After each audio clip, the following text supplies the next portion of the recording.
Hello, मैं विकास राजोरा। मेरा subject है बायोलॉजी। आज 12th क्लास के एक टॉपिक के बारे में बात करेंगे जिसका नाम है पेडिग्री एनालिसिस।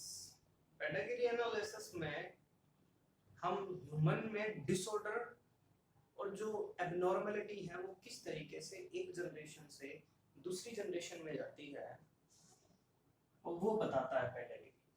मेंडल ने एक्सपेरिमेंट किया, उसने बताया कि कैरेक्टर एक जनरेशन से दूसरी जनरेशन में जाते हैं और प्लांट और जो छोटे जो एनिमल होते हैं जिनकी जनरेशन टाइम छोटा होता है तो उस केस में एबनॉर्मलिटी या फिर डिसऑर्डर या फिर हम कहें कि जो करेक्टर है वो एक जनरेशन से दूसरी जनरेशन में सिंपल एक कंट्रोल क्रॉस से पता लगाया जा सकता था।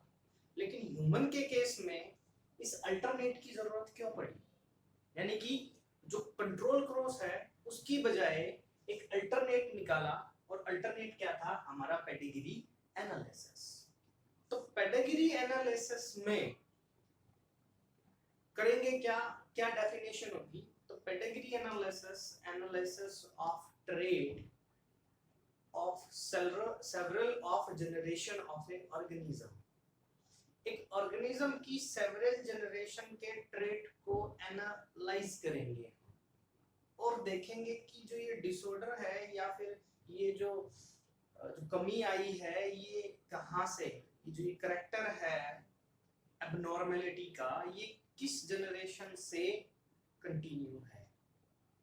तो उसके लिए क्या किया जाता है, हम पर्टिकुलरली किसी ऑर्गेनिज्म जिस पर ये पेडिग्री एनालिसिस करते हैं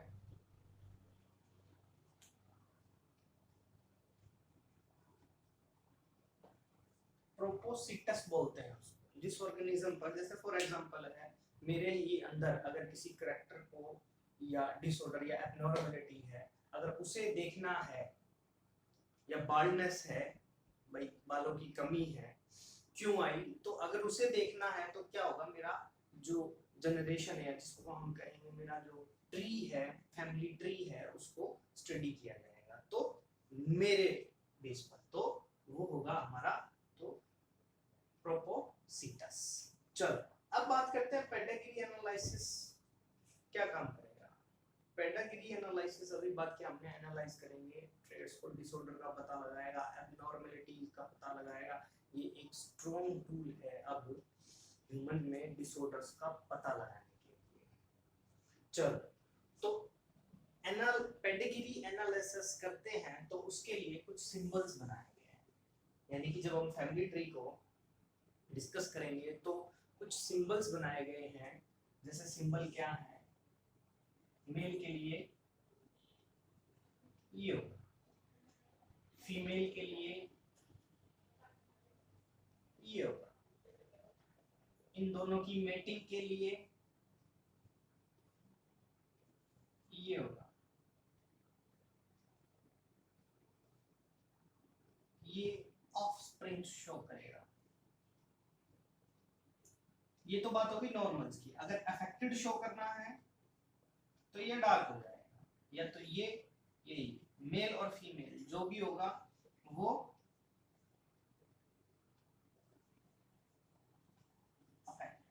अफेक्टेड को शो करेंगे।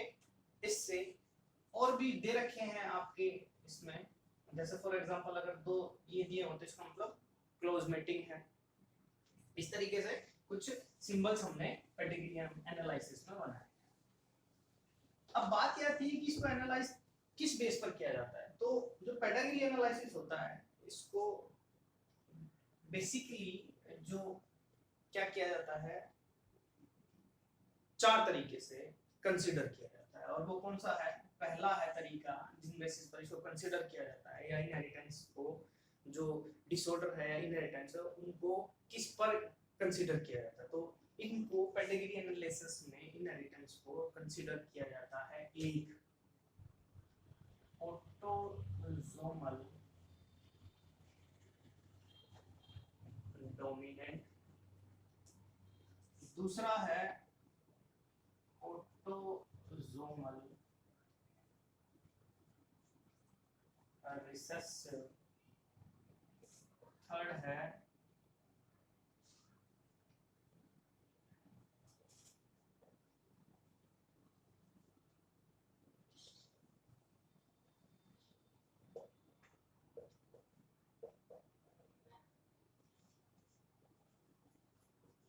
एक और होता है फिफ्थ वाई लिंक्ड, यानी कि कंसीडर किस पर किया गया कि ट्रेट कैसा है, ऑटोसोमल डोमिनेंट है, डिसऑर्डर या जो भी ट्रेट के बारे में हम क्या करेंगे, स्टडी करेंगे।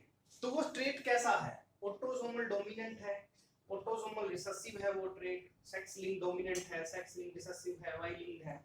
अब इनका मतलब समझते हैं, क्या है इनका मतलब, what is the mean of autosomal dominant.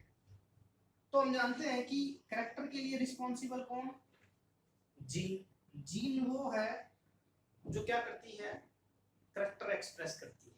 Gene किसका हिस्सा होती है, डीएनए का। Gene is the segment of DNA. Now DNA plus protein मिलकर क्या बनाते हैं, क्रोमोसोम्स। इसका मतलब हम पीछे भी पढ़ के आए हैं कि जीन जो होती है वो कहाँ प्रेजेंट है, क्रोमोसोम पर प्रेजेंट है। तो मेन चीज हमारी क्या है, डीएनए। डीएनए से ही जीन बनी और डीएनए से ही क्रोमोसोम बना है। अगर डीएनए में कहीं पर भी हमने म्यूटेशन पढ़ा, अगर डीएनए में किसी भी बेस पेयर्स है या न्यूक्लियोटाइड सीक्वेंस है, उसमें अगर बदलाव आता है, वेरिएशन आती है, चेंज आता है, तो वो रिस्पॉन्सिबल होता है किसी भी डिसऑर्डर या फिर कोई भी कैरेक्टर हो गया उसके वेरिएशन के लिए या चेंज के लिए, ये डीएनए ही रिस्पॉन्सिबल होता है। चलो, तो हम बात कर रहे हैं कि ये जीन कहाँ प्रेजेंट है, क्रोमोसोम पर। चलो, तो जीन पढ़ी थी हमने दो तरह की, एक होती है डोमिनेंट और एक होती है रिसेसिव। क्रोमोसोम भी दो तरह के पढ़े थे, एक होते हैं ऑटोसोम और दूसरे थे सेक्स क्रोमोसोम। अब साफ साफ यहां से हमारे सामने है चीजें, देखो, अगर ट्रेट की जीन, किसी भी ट्रेट की जिसे हम क्या कर रहे हैं, एनालाइज कर रहे हैं, उस ट्रेट की जीन कहाँ है, ऑटोसोम पर है और डोमिनेंट है। तो वो ट्रेट कैसा हो जाएगा, autosomal dominant. Autosomal dominant trait हो जाएगा। जिस ट्रेट को हम स्टडी कर रहे हैं उसकी जीन क्या है, डोमिनेंट है, और वो डोमिनेंट कहाँ है, ऑटोसोम पर है, इसीलिए यहां से आया ये ऑटोसोमल डोमिनेंट। जिसको स्टडी कर रहे थे वो ट्रेट या disorder. Autosomal recessive gene recessive है और वो रिसेसिव जीन कहाँ प्रेजेंट है, ऑटोसोम पर। सेम सेक्स लिंक्ड, अगर ये समझ आ गया तो ये अपने आप आ जाएगा। मतलब कि क्या क्रोमोसोम कौन सा है, सेक्स क्रोमोसोम। सेक्स क्रोमोसोम पर कौन सी gene, dominant gene. Sex linked, that mean कि क्रोमोसोम कौन सा, सेक्स क्रोमोसोम। सेक्स क्रोमोसोम पर कौन सी जीन, उस ट्रेट की या उस डिसऑर्डर की रिसेसिव जीन। चलो नेक्स्ट है वाई लिंक्ड, का मतलब है कि वो जीन कहाँ प्रेजेंट है, क्योंकि मेल में एक्स और वाई दोनों क्रोमोसोम होते हैं, सेक्स में ही आते हैं वो, इसीलिए कई जगह आपको ये नहीं मिलेगा कि वाई लिंक्ड अलग से दिया गया है। लेकिन जो वाई लिंक ट्रेट है ये ऑलवेज फादर टू सन ही जाता है। अगर कोई जीन, यहाँ इंपॉर्टेंट चीज ये है, मोस्ट प्रोबेबली तो हम इनके एग्जांपल्स देखेंगे, बेसिकली सेक्स लिंक्ड रिसेसिव के ही देखेंगे, लेकिन वाई लिंक्ड की कंडीशन में क्या होता है इसके बारे में सिर्फ एक बात है, और वो ये कि वाई लिंक्ड, अगर कोई ट्रेट वाई क्रोमोसोम पर है, यानी कि उस ट्रेट की जीन वाई क्रोमोसोम पर है, तो वाई लिंक्ड हो गई, और वो हमेशा फादर से सन में ही जाएगा, क्योंकि वाई क्रोमोसोम सिर्फ मेल में होता है, फीमेल में नहीं होता। तो ये ट्रेट हमेशा, यानी कि अगर वाई पर कोई जीन प्रेजेंट है और वो किसी ट्रेट के लिए रिस्पॉन्सिबल है, तो वो ट्रेट हमेशा फादर से सन में ही जाएगा, कहीं और नहीं जा सकता। क्लियर है। चलो, तो ये थे कुछ आपके बेसिस जिन पर हम पेडिग्री एनालिसिस करते हैं। चलो, अब इस पेडिग्री एनालिसिस को हम एग्जांपल से समझते हैं। देखो कैसे समझते हैं। हमारे पास क्रॉस है, जैसे फॉर एग्जांपल ये, अब यहां पर ये देखेंगे इस फैमिली ट्री के थ्रू की करेक्टर जो है या डिसऑर्डर है वो किस तरीके से एक जनरेशन से दूसरी जनरेशन में जा रहा है, और वो ऑटोसोमल है, डोमिनेंट है, सॉरी ऑटोसोमल है, या सेक्स लिंक्ड है, रिसेसिव है, या फिर डोमिनेंट है। तो चार चीजें हो गई हमारे पास, हमें चार चीजें पता लगानी है, और वो हम कैसे लगाएंगे देखते हैं। चलो ये रहा, क्रॉस कराया, इसको चार बच्चे हुए, ये अफेक्टेड है,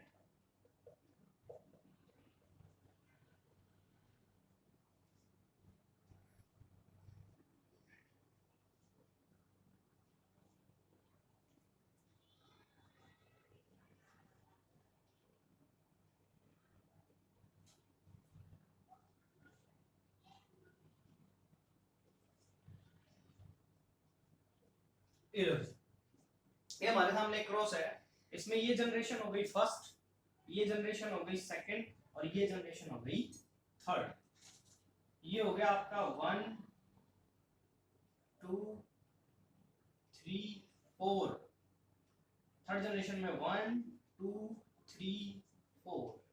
अब पता लगाना है ये ट्रेट डोमिनेंट है रिसेसिव है। सबसे पहले इसी चीज का पता लगाएंगे कि सेक्स लिंक, और ये हम बाद में पता लगाएंगे ऑटोसोमल है। सबसे पहले पता लगाएंगे कि ये डोमिनेंट है या रिसेसिव है। तो डोमिनेंट का सबसे अच्छा तरीका पहचानने का ये है कि अगर डोमिनेंट ट्रेट है तो अगर वो पेरेंट्स में से किसी एक को भी हुआ ना, तो नेक्स्ट जनरेशन में वो नेक्स्ट जनरेशन यानी कि सेकंड जनरेशन में वो जरूर होगा, वो 100% होगा सेकंड जनरेशन में। अगर वहां पर जनरेशन शो करके दिखा रखी है और वहां पर 3-4 दिखा रखा है उन्होंने, तो अगर वो पेरेंट में है, अगर उसको एक बच्चा भी होता है ना, जैसे फॉर एग्जांपल ये तो मैंने बहुत दिखा दिया, अगर मैं ये भी दिखाऊं कि ये इसको सिर्फ एक ही बेटी हुआ, तो इसको भी 100% होगा। और रीजन अगर आपने क्रॉस ध्यान से पढ़े हैं तो वो आपके सामने है। कैसे है तो देखो, अब यहां पर सबको है 100% होने का मतलब क्या हुआ कि देखो, डोमिनेंट के लिए हम किससे रिप्रेजेंट करते हैं? कैपिटल से। रिसेसिव के लिए किससे रिप्रेजेंट करते हैं? इससे, यानी कि स्मॉल से और कैपिटल से। इनको क्रॉस कराते हैं, क्रॉस कराओ, गैमीट्स बनाओ।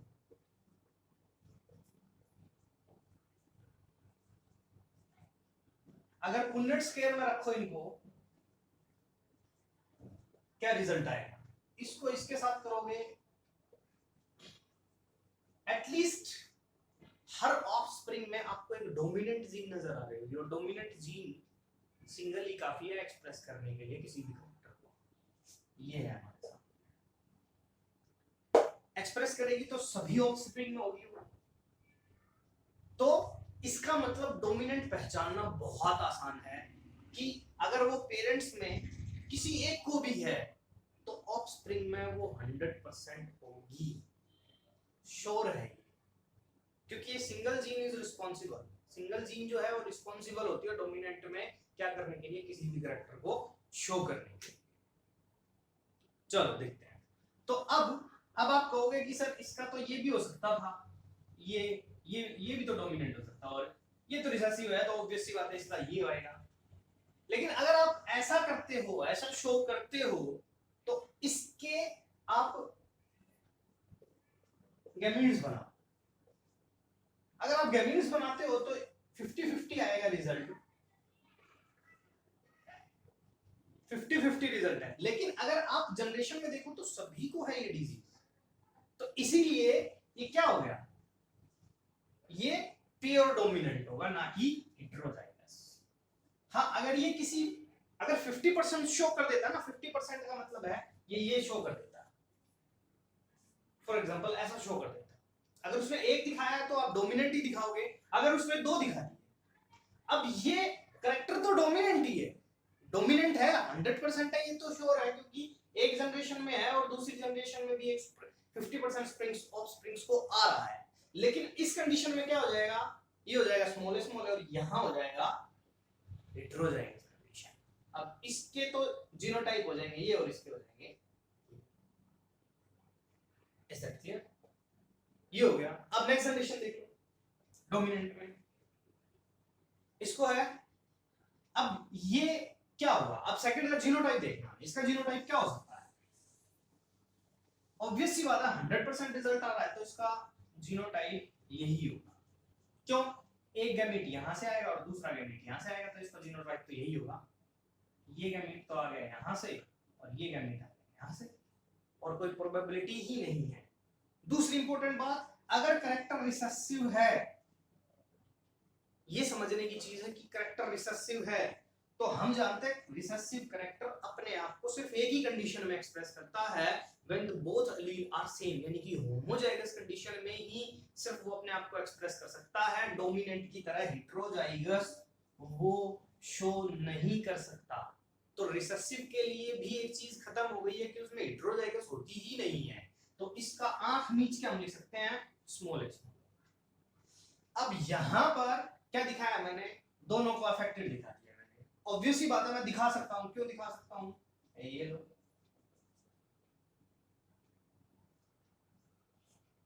ये लीजिए, तो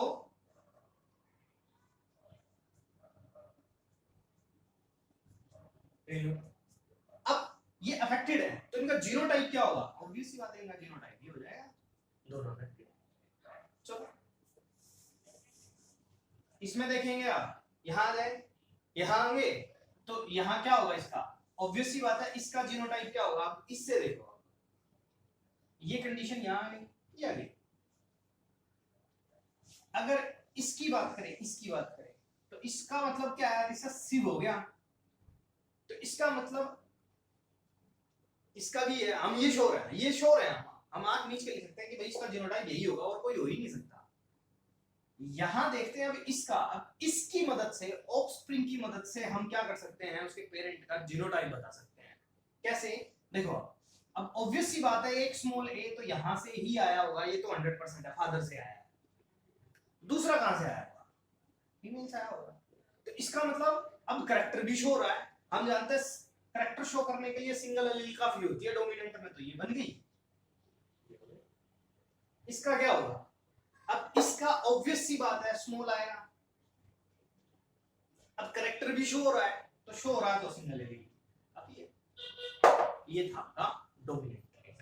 सिंपल सी पहचान है, किसी भी जनरेशन में स्किप नहीं होगा डोमिनेंट ट्रेट।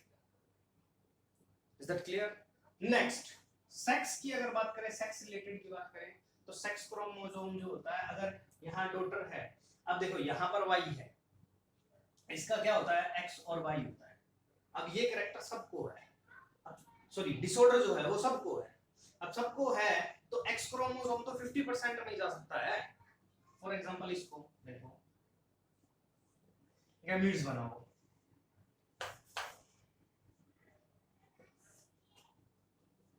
गैमीट्स बनाते हैं, ये एक्स वाई एक्स एक्स,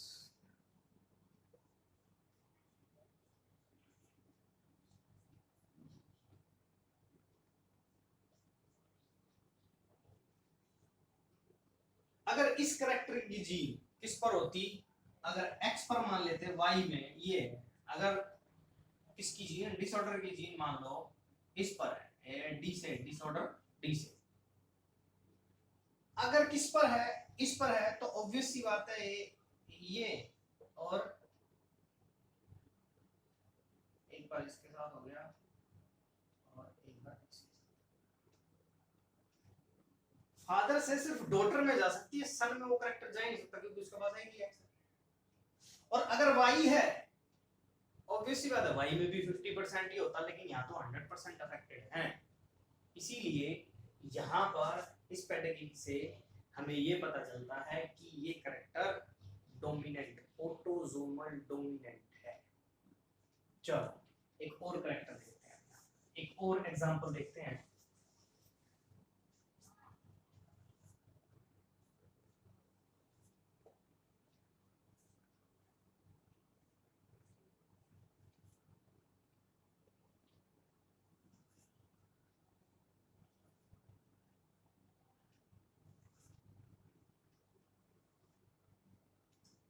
ये हो गया।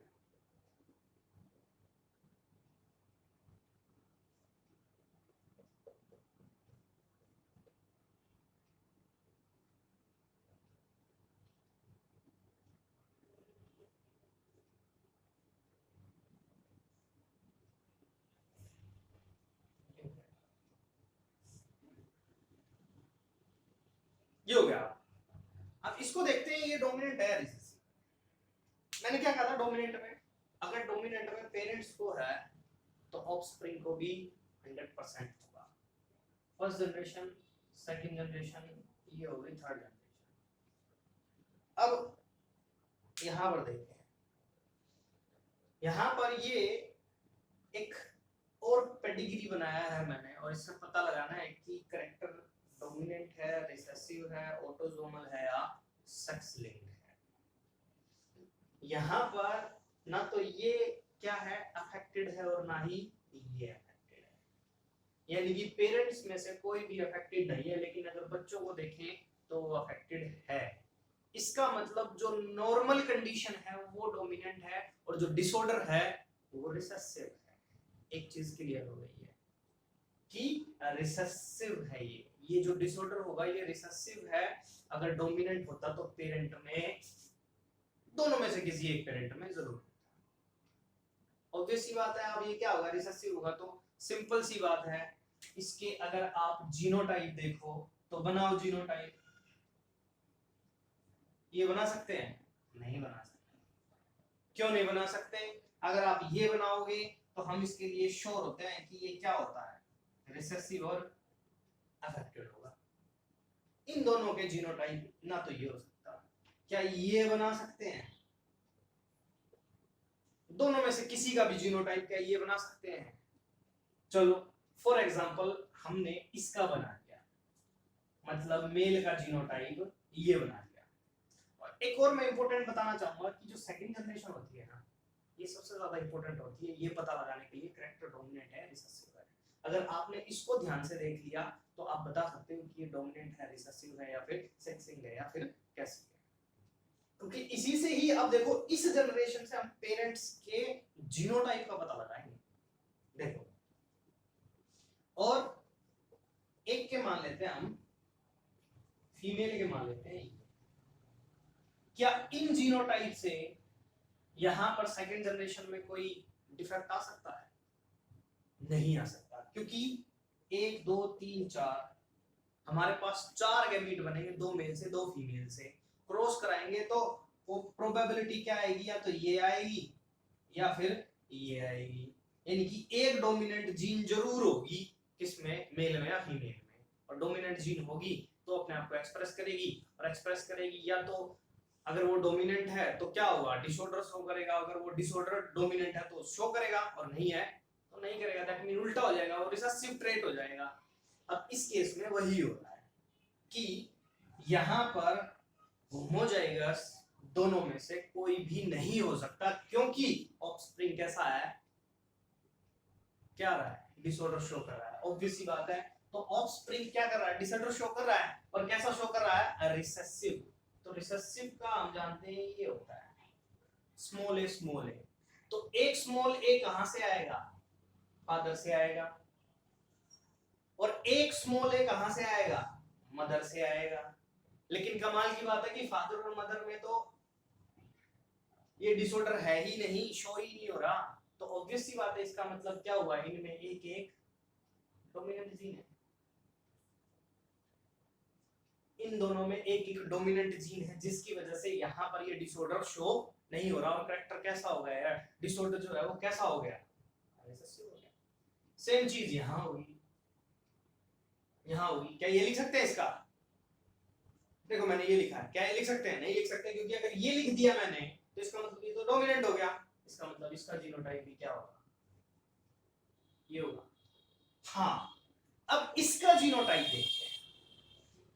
जब तक इसके नीचे जनरेशन नहीं है, हम इसके जीनोटाइप के लिए श्योर हो ही नहीं सकते कि इसका जीनोटाइप ये होगा या ये होगा, ये होमोजाइगस होगा या हेटेरोजाइगस होगा। ये लीजिए, इसके लिए श्योर है हम, इसके लिए श्योर है हम, ये देखिए इसके लिए श्योर है। इसका जीनोटाइप बता सकते हैं हम, बिल्कुल बता सकते हैं। इस जनरेशन में क्या आ रहा है, थर्ड जनरेशन में जो पहला मेल है वो अफेक्टेड है, और अफेक्टेड की निशानी है ये। तो इसका मतलब यहां से एक ए आ गया, स्मॉल ए यहां से आ गया, लेकिन करेक्टर शो नहीं हो रहा, तो हेटेरोजाइगस। क्या इसका बता सकते हैं? क्योंकि इसके नीचे जनरेशन भी नहीं है, जनरेशन नहीं है तो हम दोनों में से ये लिख सकते हैं, स्लैश मार के हम दोनों लिख सकते हैं। लेकिन हाँ अगर ये दे दे,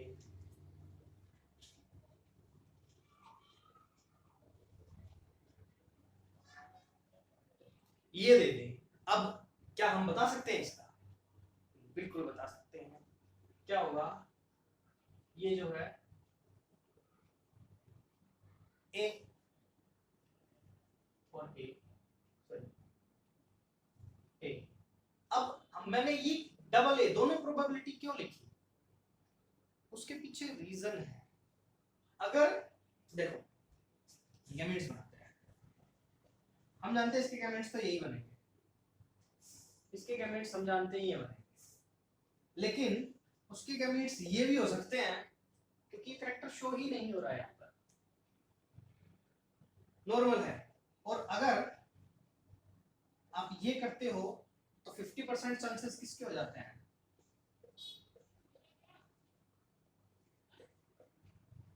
एबनॉर्मलिटी के। लेकिन यहाँ तो 100% क्या आ रहे हैं, 100% नॉर्मल आ रहे हैं। तो इन दोनों में से कौन सा सेलेक्ट करोगे, ये हो जाएगा। क्लियर है?